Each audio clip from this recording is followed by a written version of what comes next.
आमचं एकट्याचंच घर पत्र्याचं होतं. आणि मी माझ्या आईला म्हणायचो, आई सगळ्यांची घरं स्लॅबची, आपलंच पत्र्याचं का? ती म्हणायची, तुझे वडील शिक्षक आहेत म्हणून घर पत्र्याचं. म्हणलं शासनाचा GR आहे का शिक्षकांनी स्लॅबची घरं बांधायची नाही? ती म्हणायची, कार्ट्या नशिबान आहेस पत्र्याच्या घरात जन्माला आला. म्हटलं का?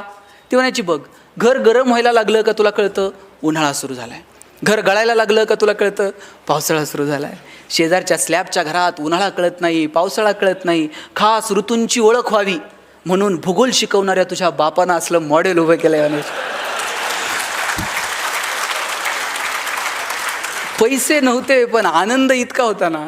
वडील एक चॉकलेट आणायचे, माझ्या बहिणीच्या हातात द्यायचे आणि म्हणायचे, कावेरी गणेश आणि तू अर्धा अर्ध करून खा. ताई चॉकलेटचे 2 भाग करायचे, एक मोठा आणि एक. ताई चॉकलेटचा मोठा भाग मला द्यायची आणि छोटा स्वतःला ठेवायची.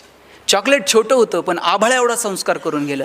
मोठ्या लोकांनी मोठ्या गोष्टी मोठ्या मनानं छोट्या लोकांना द्यायच्या असतात आणि जगात हे फक्त बहीण करू शकते.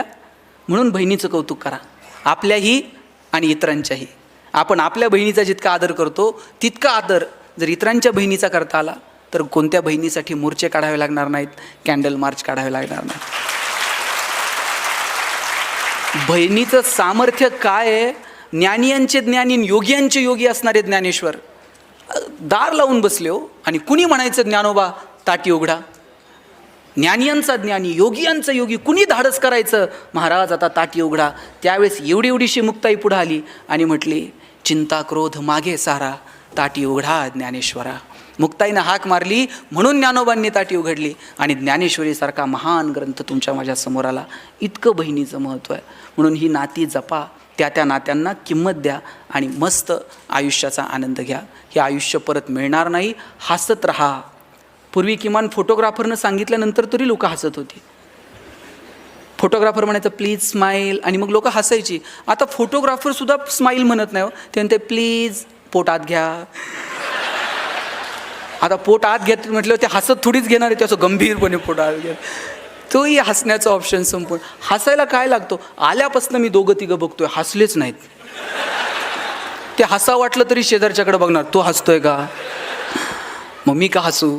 हसायला काय पैसे द्यावे लागतात का? आणि जनावरांना हसता येतं का? ताई तुम्ही शिनकूर करायला गोठ्यात गेलाय आणि एखाद्या म्हशीनं छान स्माईल दिली, म्हैस म्हणते का प्लीज वेलकम इन गोठा विथ स्माईल? साहेब तुम्ही कधी जनावरांना गाढवाला हसताना बघितलंय का? ज्या दिवशी गाढव हसायला सुरुवात करेल ना त्या दिवशी समजायचं गाढवाचा प्रवास मानवत्वाकडे सुरू झाला.